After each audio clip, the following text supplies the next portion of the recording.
Alright guys, welcome back to another episode of Football Roundup.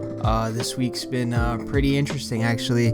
I know I was unavailable last week. I know I missed out on Ronaldo's return to Old Trafford, but kind of glad I did. Got to see a little bit of the hype calm down, but unfortunately, or fortunately I guess, depending on which team you support, Ronaldo just keeps scoring. Basically at this point Ronaldo's inevitable. I mean, this guy scores wherever he goes. There's no doubt in my mind that if he were to play in the third division of the French league or something, he'd get hat tricks every weekend. And this week he managed to perform again, going up against West Ham. And it was really, I guess you could say, the first real challenge for Ronaldo in the Premier League.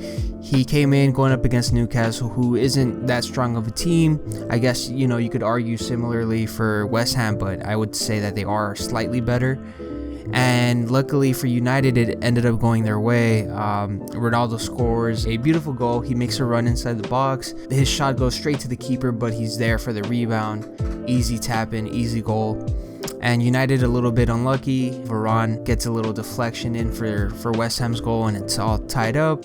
But later on, Lingard coming through, making up again for his own errors committed in the Champions League earlier the week. And you could tell it meant a lot for him. You could tell that he was a little, like, he knew he messed up in the game before, so he wanted to do well this game, and he did. It was actually a really good goal.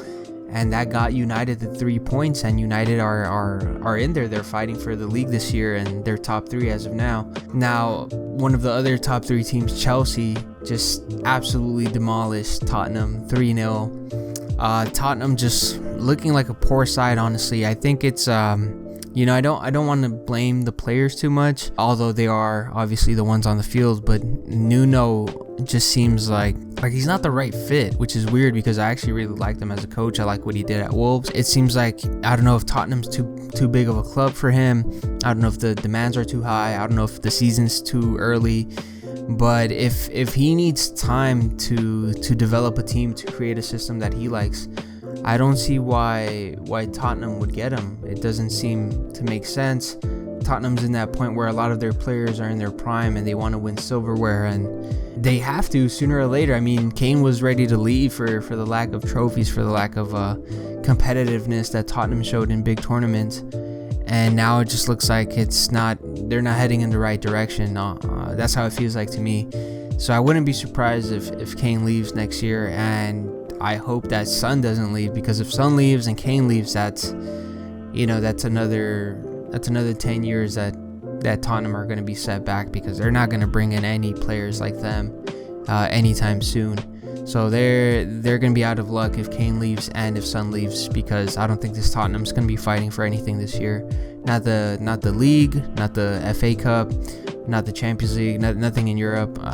So we'll see. I mean, I think at this point Nuno's job is just to get them into European football, and I think they have enough for that at least.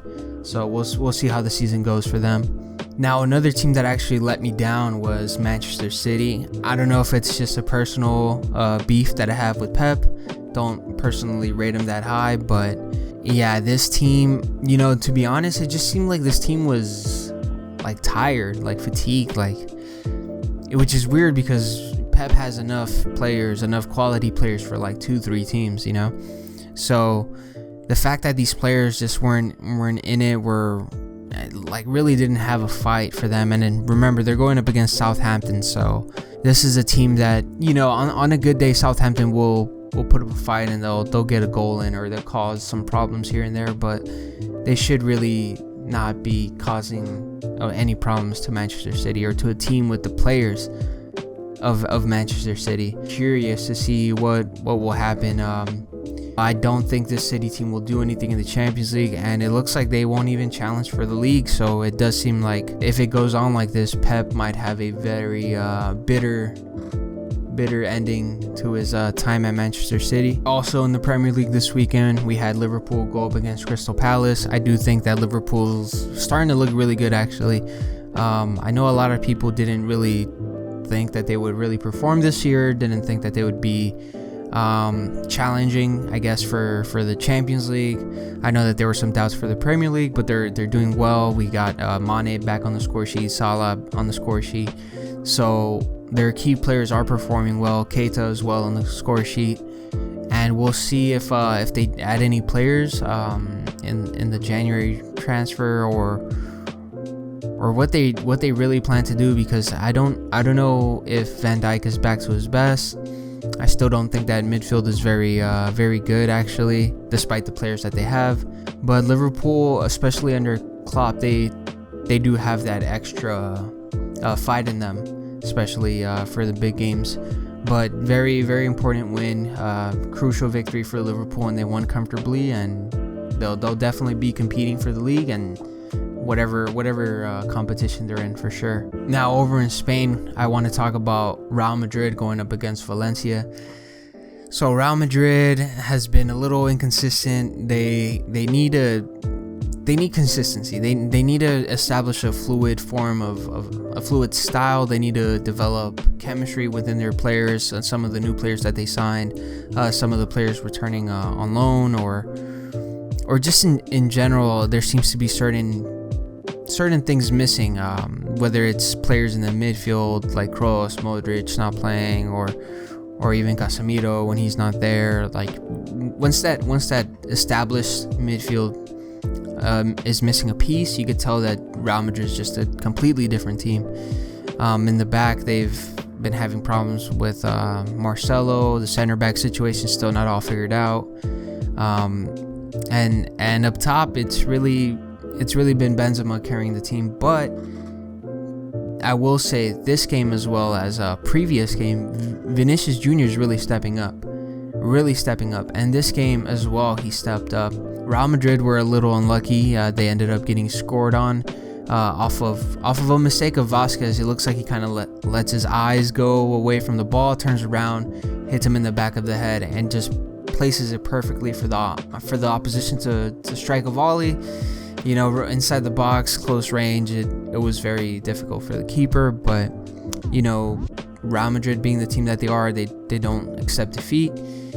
Vinicius Jr. gets inside the box, played on by Benzema, beautiful pass, and luckily there was a deflection inside the box, but Vinicius scored, 1-1. And right when you think that, you know, the game's basically heading towards a draw and nothing's gonna happen, of course, Benzema comes through, scores, and on top of that, the person that provided the assist was Vinicius. So you could see that they're forming a little bond between them two. I think especially after those reports came out of Benzema basically talking smack about Vinicius, telling his teammates like, "Hey man, don't give this guy the ball. Like he's hurting us more than helping us." Basically, it seems like all of that's been you know, pushed to the side. I guess it's now irrelevant because they're playing great together, and I don't know if Ancelotti has a particular feeling towards Vinicius, but, you know, if Vinicius keeps performing, keeps delivering, I don't see how Ancelotti could take him out. And, you know, who knows what happens to Hazard after that. And then also Rodrigo's been doing pretty well as well. So Real Madrid getting an important win, slowly developing under Ancelotti. Even though he was there before, he's definitely switching things up now that he's got a lot of different players from his first spell. And Real Madrid looking solid. Barcelona hasn't played. They play tomorrow. I expect them to win. I do expect them to win, but I mean, Barcelona lately, I don't know what to expect from them. I hope that they at least challenge for the title. They have the players, they have the ability. All they need is really the mindset. But now this is the game that I really want to talk about. I really want to talk about PSG going up against Lyon. Now, I don't know how this team was in a Champions League final, because this PSG team they're not that good of a team. Like, honestly, this game, and before I move on, I want to clarify that Lyon is a good team. Lyon is a solid team. This is not, you know, there's not anything against Lyon or to make them look bad. But PSG, this year especially, they are supposed to be the team. They are the team to watch out for, especially in the Champions League. And they were getting outplayed for a while. They were made to look a little uncomfortable. First goal comes off from a mistake from Marquinhos. I don't know what he's doing. Like, Marquinhos was literally not marking anyone. Like, I don't know what he was doing. He just pulled off from his man and created a huge gap, a huge amount of space that the player Paquetá was played to, and Paquetá, obviously being wide open, hits it first time, and it was a great goal, first post for Donnarumma. I would want Donnarumma to save that. I would expect him to save that, but hindsight's always 20/20. I'm probably being a little harsh to Donnarumma, but it was a great goal, and I'm thinking, is this really the PSG team that's gonna terrorize Europe? I couldn't see it, and Messi had a decent free kick attempt later on, hit the crossbar. He's been hitting the post a couple times. In his last couple matches, people saying he's unlucky, but I don't know. I honestly, I haven't seen Messi the same. And then to add more to that, there's a penalty given. Neymar takes it. Personally, I was kind of thinking maybe Messi would be the penalty kick taker, but I could see why, the status of Neymar, the history of Neymar in the club. I think Neymar also was the one who was fouled for the penalty, so it made a little bit more sense that he would take it. So, I understood that. It was to tie the game. Maybe Messi didn't want his first goal for PSG to be a penalty. I was thinking, okay, that's fine. But then later in the match, I mean, Messi just he didn't seem like a superstar. He didn't seem like the key player, the main focus of the match. And as much as certain players tried to get him involved, it was really not. It wasn't really happening. So I think this might be a problem of chemistry, but I also think it might be a problem with the manager. I think Pochettino is not up for the task at PSG, and that's hard to say because Pochettino is a great coach. I really liked what he did at Tottenham. I think he's above average if you don't want to say he's great, but what he did, especially today, it looked a little chaotic. I mean, first of all, he subs off Messi, which I couldn't believe. I mean, there was like a whole panic attack about Ole subbing off Ronaldo. It should be the same thing with Messi, but the difference was that Messi was clearly annoyed. It looked like he had some knock on his knee that he wanted to shrug off, and it looked like he gave the okay that he was fine to stay on, but Pochettino decided to take him off, and you could tell that Messi was not happy about that at all. Luckily, in the 93rd minute, I believe, one of the substitutes that comes on, Mauro Icardi, scores a beautiful header, saves PSG. And this is the thing, it's like, if Icardi came in and scored, why is it still not that great of a sign for Pochettino? He made the right choice. He brought in a player that was guaranteed to, well, not guaranteed, but who could be a target man in the box to get you a goal to win this game, because you can't drop points, right? Especially playing at home, and you want to win, especially against a team like Lyon, who's one of the teams that's going to give you a fight for the championship. But it just didn't sit right, seeing Messi frustrated with Pochettino. You could tell that the vibe was off, but with the victory, maybe everything will be forgotten, and then next week it'll all be good, and we'll see how PSG develops. But I don't know. I don't like what I'm seeing from PSG. I really don't, and I hope it's just Pochettino trying out some things, and it's just not working for him, and he'll be able to switch it up a little bit and get PSG rolling, because they do not. I don't think there's a top team in Europe that fears PSG based on what I've seen.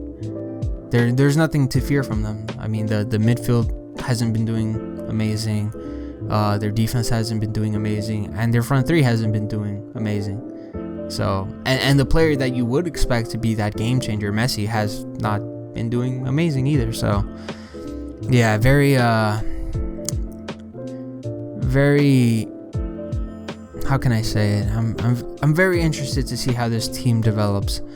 I want to wait a couple more matches to really start digging in to see if it's maybe just beginning of the season, not into rhythm, not as much chemistry, new coach, new style, blah blah blah. See if that all gets taken care of maybe by the 5th match week or the 6th match week, and yeah, because this team better be performing, especially in the Champions League as well, which is what they want. You know, if they lose the league, I don't think they'll care, but if they do poorly in the Champions League, Pochettino is definitely going to get sacked. Okay, guys, that was just a quick episode today. Thank you guys for tuning in. I'll see you guys next week on the next Football Roundup.